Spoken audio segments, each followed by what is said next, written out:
Bien, entonces la siguiente presentación nos explica el precio como un indicador de valor. En las finanzas, ¿sí? Nosotros hablamos de los indicadores de valor o del valor de una empresa como un conjunto de indicadores que tienen que ver con rentabilidad, con liquidez, con permanencia en el tiempo. Y es ver cómo el precio, esa simple P que podemos ver del marketing mix, influye también en la valoración de una empresa.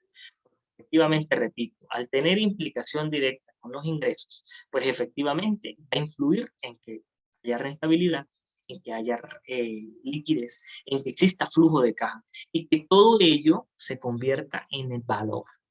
Es decir, que yo tenga flujo de caja libre, por ejemplo, para reinvertir en los procesos, para crecer en el tiempo. Entonces, lo primero es los precios con carácter general aportan menos de la mitad de la imagen de que ofrecen. Buenos productos, buen servicio al cliente y precios conforman nuestra propuesta de valor. Por eso hay que ver de que el cliente nos vea, ¿ok? Como que realmente le estamos generando no solo la satisfacción de una necesidad, sino que les estamos generando valor en lo que él adquiere. Porque la atención al cliente desde que él entra, si es digital, si es utilizando un WhatsApp, por ejemplo, utilizando un Instagram, un Facebook, cualquier red social, o si es de manera presencial, la atención del cliente de ese flujo del proceso desde que él ingresa hasta que sale, tiene que ser valorizada.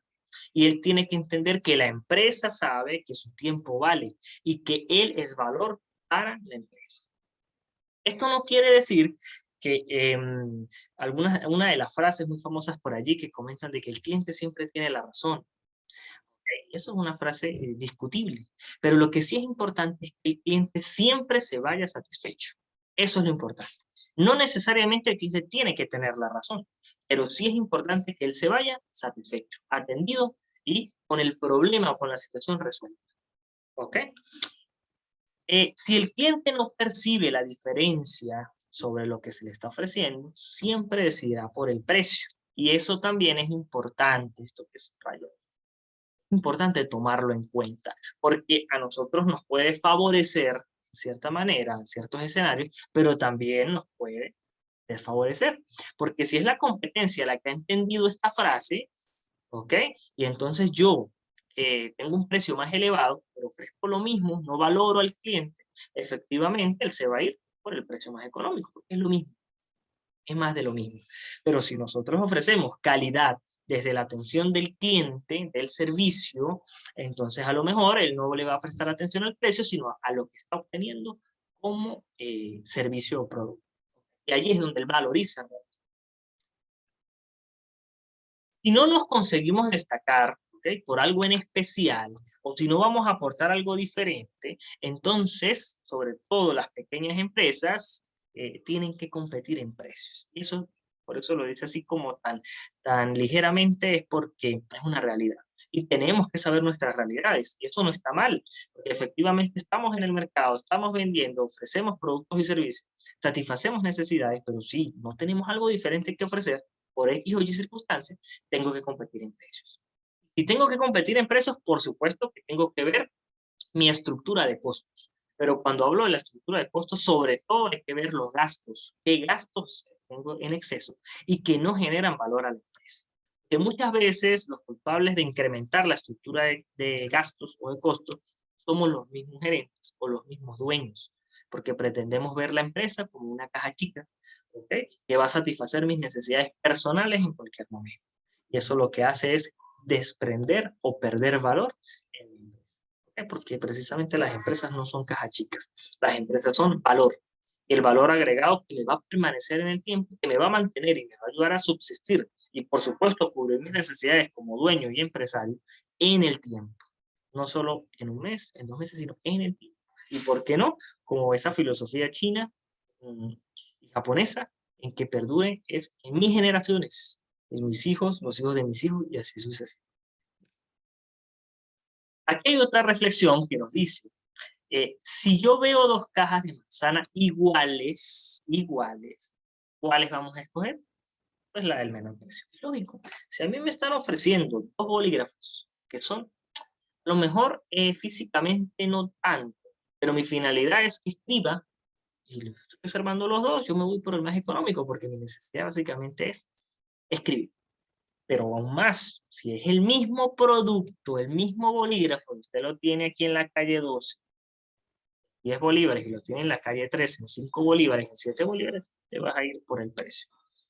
¿Bien? Entonces, esas son las reflexiones que debemos hacer. ¿Bien? Por eso el objetivo es que nuestras manzanas, yéndonos a esta propuesta, pues sean diferentes y mejores que ¿quién? Que mis competidores.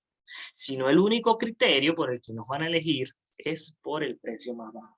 Y eso tenemos que estar conscientes de si es lo que queremos en el tiempo, si eso está dentro de nuestros objetivos. Porque les repito, no es que esté mal, sino que yo tengo que estar consciente que eso es lo que pasa. Los clientes nos ven como lo más económico. Y eso lo vemos a veces. Si usted quiere conseguir, por ejemplo, una taza de plástico que necesita para un implemento en la cocina, sin mucho lujo, a lo mejor pensarán en una tienda de esos que nosotros llamamos los chinos. Y vamos para allá, sabemos que vamos a conseguir a lo mejor más o menos calidad, pero es muy económico.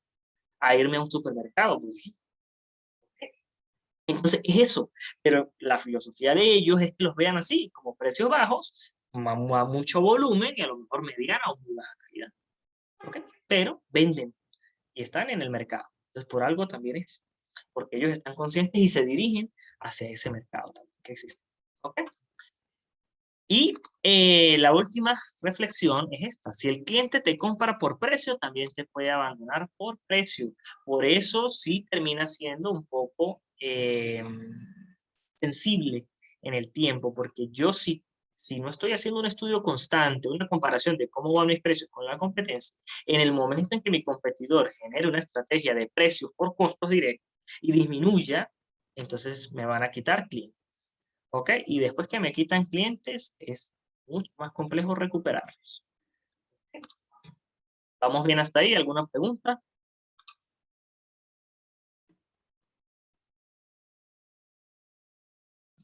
Bien, sí, profesor. ¿Todo bien? Porque yo los observo allí Sí, como muy señor. callados, pero creo que sí, sí estamos entendiendo. Ok. Vamos entonces a ver nuevamente el precio como indicador de valor, pero desde 3 posturas. Actualidad. Actualmente, ¿qué podemos decir? Bueno, nos dice aquí, el cliente se ha convertido en el epicentro de todas las estrategias y parámetros de las tomas de decisiones empresariales. Esto es actualmente, es así. Las empresas deben estar estudiando el cliente, el consumidor, ¿ok? ¿Qué quiere, qué necesita, cómo lo quiere y cómo lo necesita, cuánto está dispuesto a pagar, ¿ok? Y en función de ello generar estrategias y pues decisiones empresariales. Porque de lo contrario, si solamente tomamos decisiones, hacemos planes estratégicos, por muy bonitos que queden, por muy efectivos que queden, por mucha dofa que nosotros apliquemos allí, ¿sí? Que seamos muy técnicos y hacemos la matriz de factores internos, matriz de factores externos, estudiamos el IPC, hacemos las fuerzas de Porter y eso quedó metodológicamente excelente. Pero no tomamos en cuenta el cliente, la estrategia no va a funcionar. Solo tomamos en cuenta es la empresa, mis trabajadores, desde todo, pero sí el funcionamiento de la empresa y no el cliente como parte de mi empresa, no vamos a llegar. ¿Okay? Entonces, por eso es importante siempre manejar el cliente.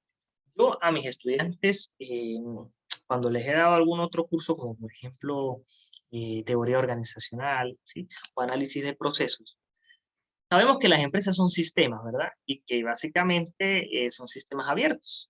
Tienen entradas, procesos, salidas y retransformamos. En esas entradas siempre debemos considerar el cliente. Porque efectivamente, si el cliente no está en la entrada, ¿para qué hay un proceso y para qué hay una salida y para qué hay una retransformación?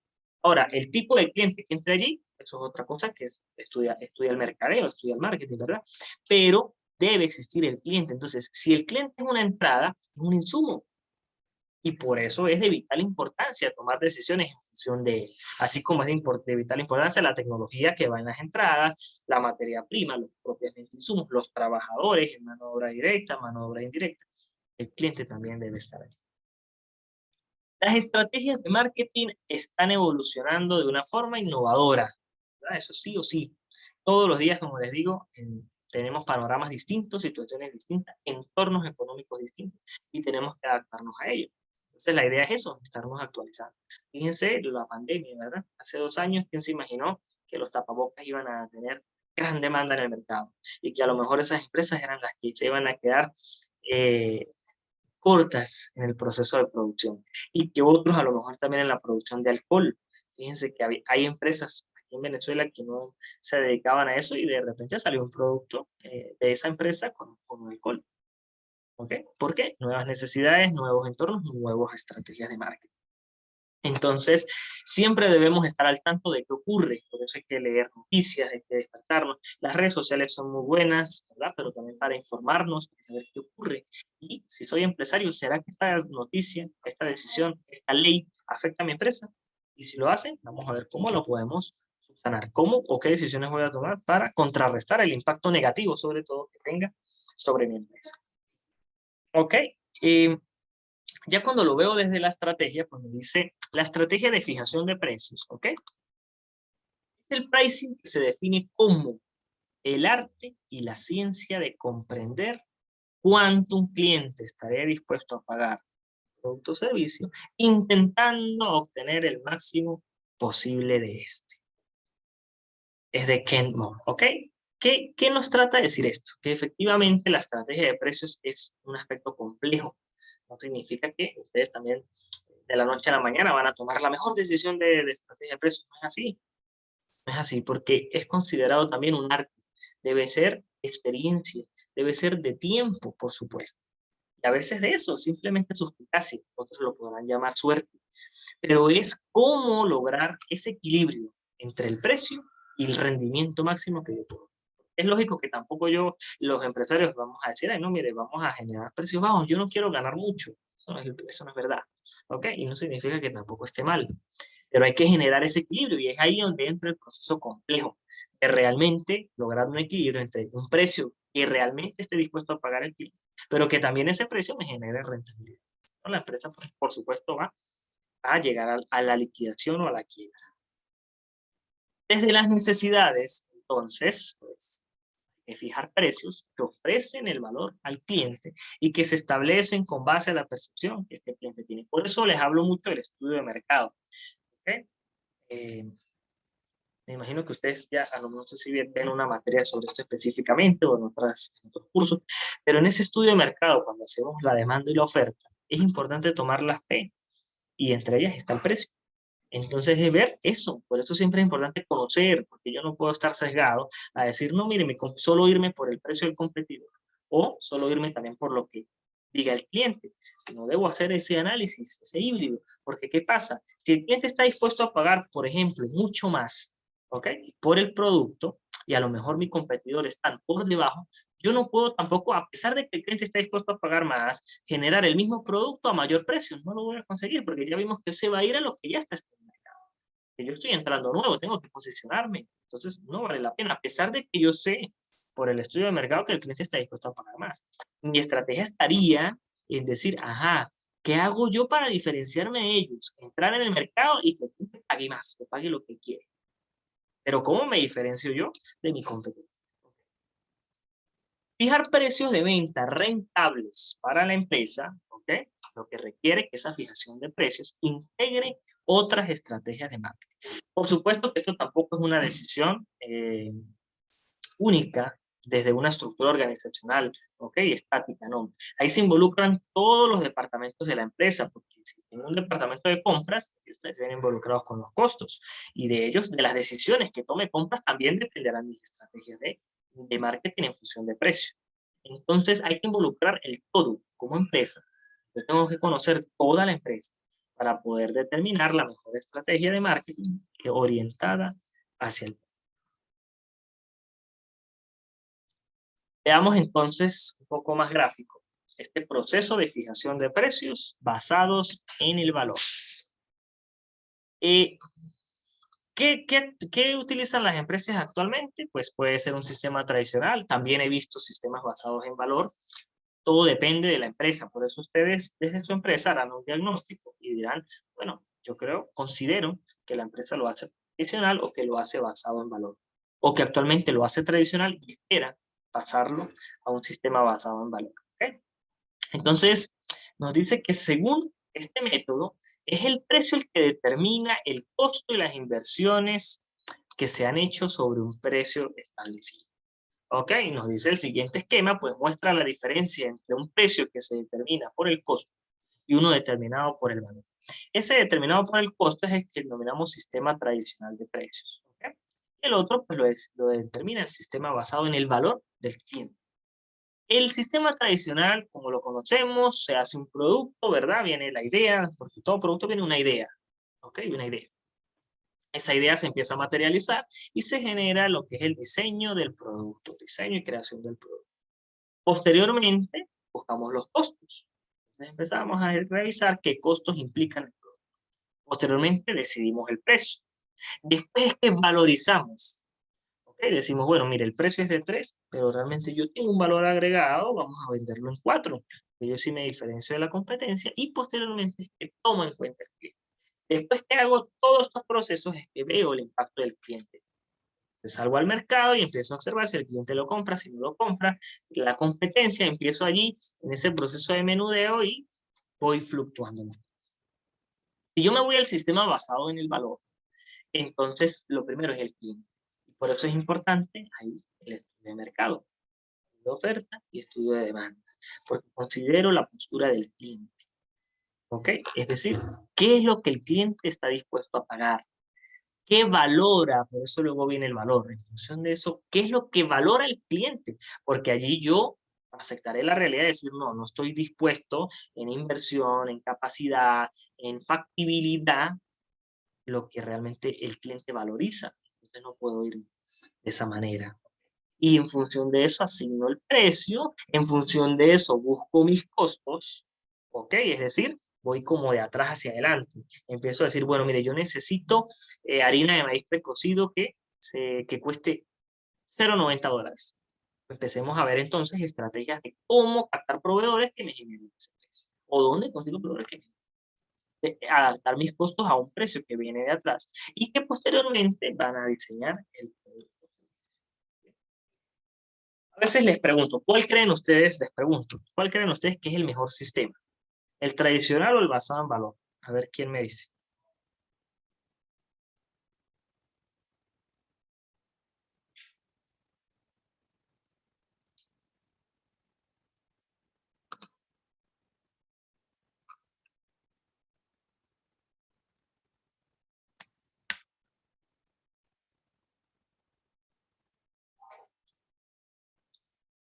¿Quién participa? A ver, ¿qué consideran ustedes que es Hola, mejor? profe. Ah, hola.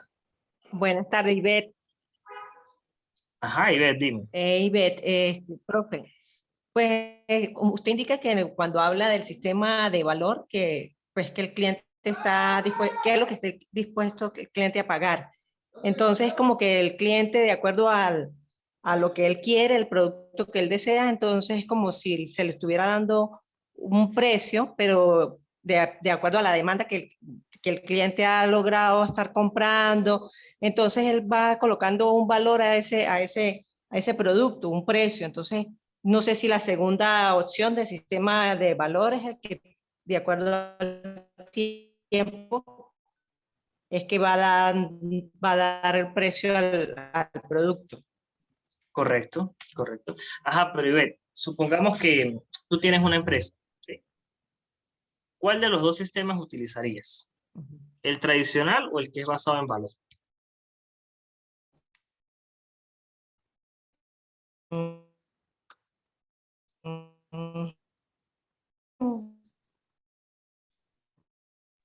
Profe, yo creo que dependería de qué tanto conoces el mercado, qué tanto conoces a tus clientes.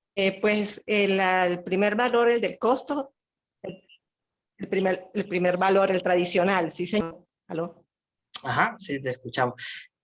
Exactamente, ¿Aló? pero fíjate lo que nos dice Berlis. Esa creo que realmente es una respuesta acertada porque es importante ver la necesidad. Yo también siempre cuando me hacen una pregunta de este tipo, respondo con depende. ¿Sí? Generalmente uno dice depende.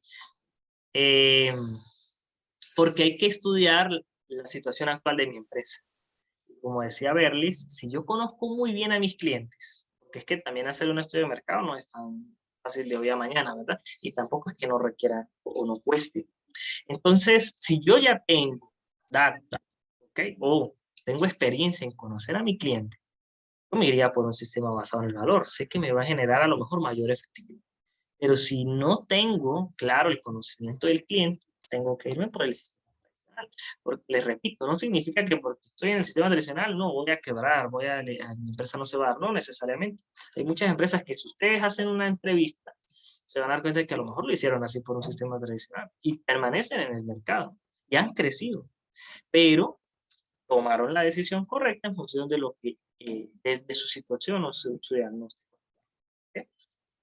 Muchas gracias, Berly y Beth también, por la participación. Ya vamos a terminar. Por último, ¿qué factores internos? ¿Okay? Porque al hablar de factores hay internos y externos. Influyen en la determinación de los precios.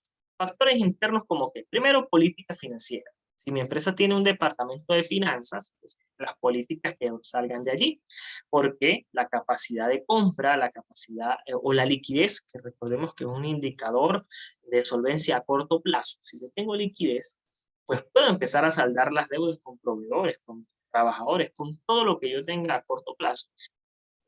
Política. Pero si mi empresa tiene alto endeudamiento y a lo mejor no genera liquidez constante, que pudiese ocurrir, las políticas financieras van a ser mucho más ajustadas y voy a tener que tomarlo en cuenta para la decisión del precio. Desde la organización y métodos, pues ya va a los manuales. ¿Cómo estandarizo yo los objetivos de mi empresa? Porque eso también es importante. Yo no puedo determinar un precio, a pesar de que sea muy bueno, si no va orientado a la filosofía de mi empresa, si no va orientado a la misión, a la visión y a los valores de mi empresa. ¿Ok? Entonces, también tengo que tomarlo en cuenta. Por supuesto, la gestión del talento humano con las políticas. Eso va a la estructura de sueldos y salarios, que políticamente va, o a incentivos, como lo llaman hoy en día, o a bonos, como las empresas le quieran poner para generar mayor atractivo salarial en los trabajadores. Entonces, esas políticas del personal tienden. También como por supuesto, al hablar de gestión del talento humano, estaríamos desde sus procesos. Entonces, desde que hay un reclutamiento y una necesidad de captar personal, eso, la cantidad de personas que yo necesito en mi empresa, eso también, ¿ok? El producto, ya lo vimos, todo lo que hemos recorrido hoy. El nivel gerencial desde la curva de aprendizaje, eso es muy importante, porque es experiencia, yo ya tengo data, ya tengo histórico, y digo, no, mire, pero es que hace 3 meses el precio lo pusimos en tanto y no funcionó, o el precio se manejó en tanto y no funcionó, ¿ok? Eso es la curva de aprendizaje. Y también la otra P, que es la plaza. Fíjense que tocamos producto, precio y plaza. Como políticas de distribución, eso también influye mucho porque van a haber costos implícitos allí que pueden aumentar o pueden disminuir dependiendo de esas políticas, ¿ok? Si lo hacemos como una comercialización propia, ¿ok? Donde los costos de dichas estructuras, pues los controla el propio fabricante, o si lo vamos a hacer como una comercialización ajena, donde los márgenes de esos precios, ¿ok? Pues en muchos casos tienden a duplicarse, ¿no? Y a veces aquí en nuestro país me quedo corto al decir duplicarse. He visto cadenas de precio en donde el productor cuesta $1 y cuando llega aquí termina costando $15 en una tienda. Entonces son 14 veces el valor, bueno, 15 veces, ¿no? 15 por 1, 15 veces el valor del costo del productor, por ejemplo, de donde viene, ¿no? Entonces, fíjense, no lo duplica, ¿ok? Pero es importante tomar en cuenta esa parte. Y ya en los factores externos, nosotros aquí en nuestro país ya somos expertos en atravesar estos factores externos, en saber en las estrategias, ¿no? Porque si no, no existirían empresas hoy en día. Y fíjense que al contrario, yo veo que tiende a emprender mucho y ya no se conforma tampoco solo con un sueldo y salario, sino que se ve siempre como empresario, cosa que en otras culturas o en otros países a lo mejor no, porque pues el sueldo y salario que reciben les da estabilidad y con eso se conforman. Los factores externos pueden ser la legislación vigente, les coloco allí En nuestro caso propio de Venezuela, pues la Ley Orgánica de Precios Justos, ¿ok? Que fue publicada en la Gaceta Oficial 40.340 del 23 de enero de 2014. Y que a lo mejor que se aplique, no se aplique, si se aplique a algunos, a otros no, ya eso es otro cuento de análisis jurídico, ¿verdad? Pero existe y tenemos que tomarla en cuenta. Pero en general, yéndonos al macro entorno, en cualquier país debo tomar en cuenta esas regulaciones gubernamentales que tengan implicación en las ganancias y los precios. La competencia, por supuesto, que es un factor externo, ¿verdad? El precio será fijado por la empresa con base a la composición de estructura, pero también el referente del mercado. ¿Ok? Entonces, estudiar mi competencia, qué precios tiene el competidor, pero, repito, con ciertas variables o segmentación de ese producto, porque la competencia puede vender lapiceros, pero a lo mejor no como yo los vendo. Entonces, ellos tienen un precio y yo debo tener otro. Agrego valor a ese proceso. Y agentes económicos, como los vimos anteriormente, si yo hago intermediarios, o sea, la misma plaza tiene ese factor externo como intermediarios, suministradores, clientes, o la misma estructura que tenga el mercado. Por eso, los agentes económicos que intervienen en ese proceso. Por supuesto que hay factores externos como factores económicos. La inflación, ¿verdad? Es uno de los factores indispensables para determinar el precio.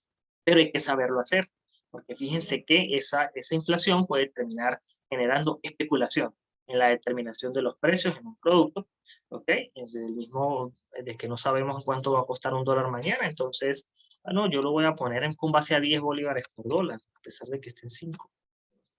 Estoy ya también exagerando, ¿ok?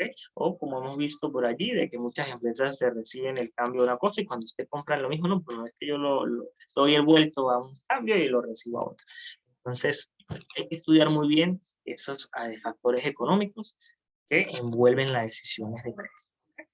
Bueno, las referencias, como todo, porque tengo que mostrar de dónde sacamos la información, ¿verdad? Y por último, les dejo este pensamiento de Philip Kotler, que sabemos que es uno de los considerados padres del mercadeo, que nos dice que ya no basta con satisfacer a los clientes, ahora hay que dejarlos encantados. Ya el cliente no se conforma solo con el producto, sino que agregarle valor para que realmente compre nuestro servicio. Bueno, con esto terminamos. ¿Alguna pregunta, alguna duda, algún comentario?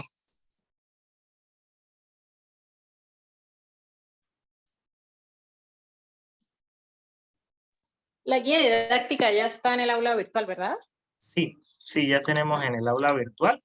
Aquí se las proyecto nuevamente. Aquí está. Donde dice zona de información está la guía didáctica. ¿Bien?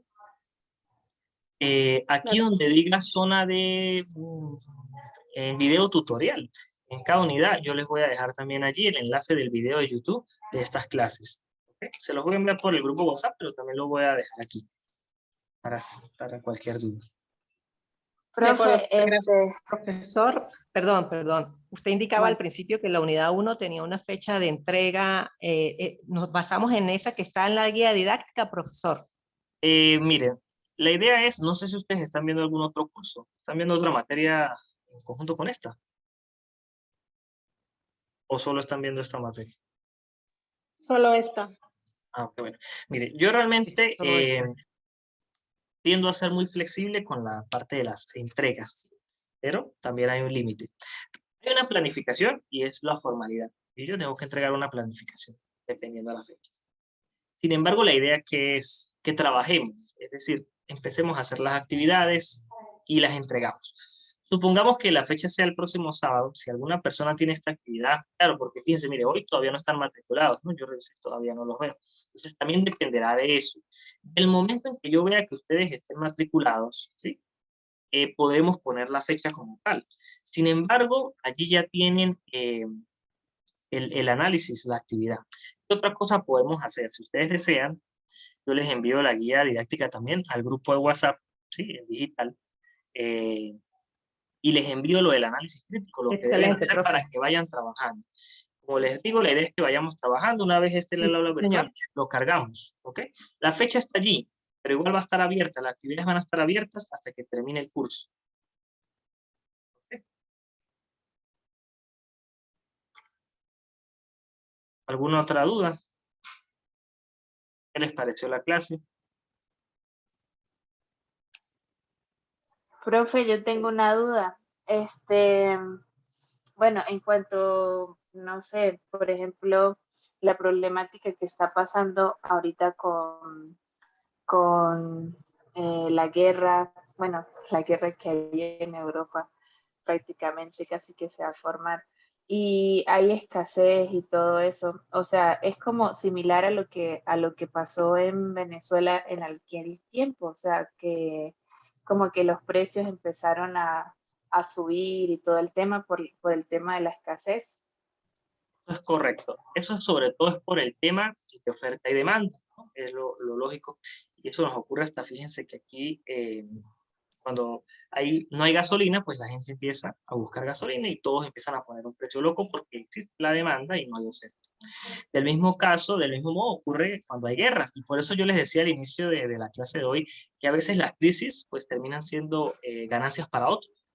Mientras ellos están Sí. en guerra, hay países que tienen mayor demanda y mayor oferta de esos productos y empiezan a suministrarlos, pero el precio se les va a aumentar, ¿ok?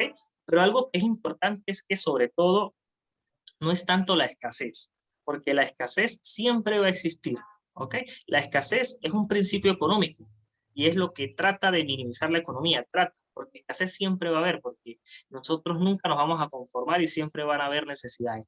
El problema real ahí, Andrea, es el desabastecimiento, ¿ok? Es decir, la falta de producción que existe en ese entorno o a veces la falta de acceso de exportaciones e importaciones de productos que desabastecen los locales. Entonces no se consiguen los productos y el que los tiene los trata de acaparar para aumentar. Eso. Ah, bueno, súper. Sí, sí, es muy parecido pues, por el tema de la escasez y todo lo que está pasando. También sé que hay escasez como de gas, creo que es el que les da Rusia. Entonces, como que hay filas, le dicen casi que no usen gas. O sea, es una cosa increíble. O sea, todo el mundo pensaba que casi que en Venezuela como que era el único país donde iba a empezar a pasar eso y llegó un tiempo donde ya todo empezó a pasar en todos los países y fue una locura. Y también, por ejemplo, en Colombia pasó algo parecido, pero hubo como un paro y fue horrible porque, o sea, hubo escasez hasta de pan. O sea, uno iba al supermercado y no había ni pan. Entonces empezó a subir los precios y al final los precios subieron y así se quedaron. Entonces, o sea, son muchos ejemplos que uno puede ver de lo que pasa a nivel internacional y pues también aplica mucho como a este contenido que Sí, estamos viendo. claro, sí, porque hay que tomar en cuenta ese entorno económico y, y no solo a nivel local, sino a nivel internacional, porque pues, tenemos que ver nuestra empresa si puede generar alguna rentabilidad de esos procesos, porque si, por ejemplo, yo soy una empresa que distribuye X producto y veo que en Colombia no lo hay por la situación país que esté viviendo en ese momento, yo puedo empezar a aprovechar y distribuirlo allá. ¿Ve? Eso desde el punto de vista económico de rentabilidad. Pero desde el punto de vista social, como lo comenta Andrea, pues es el impacto que tiene. Y también la cultura, sobre todo de las personas que viven en un país, en una región. Porque fíjese lo que nos dice Andrea, aumentaron los precios solo porque, claro, era entendible que se detienen los procesos productivos, pues la oferta va a disminuir, la demanda sigue siendo la misma, pero a veces la demanda se aumenta por la misma incertidumbre que se genera, como nos ocurría a nosotros. Yo recuerdo que usted iba a un supermercado y por eso limitaban la cantidad, porque usted veía harina pan y quería comprar 10, 12, todo lo que ganaba era en comida, ¿sí? Por el temor a no conseguirlo mañana. Entonces la demanda tendía a dispararse exponencialmente solo por incertidumbre. Y eso hace que los precios aumenten, pero el detalle es que después que ocurre o pasa la crisis, la gente deja ya esos precios, no los bajan. Entonces también es conciencia y aprovecharse del mismo consumidor. Sí, exacto. ¿Alguna otra pregunta?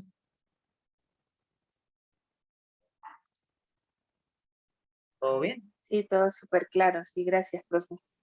Bueno, muchachos, entonces agradecido, sí, por la participación. Nos estaríamos viendo, si Dios quiere, el próximo sábado, ¿ok? El próximo sábado yo les estaría enviando igual el enlace, nos veríamos para la unidad número 2.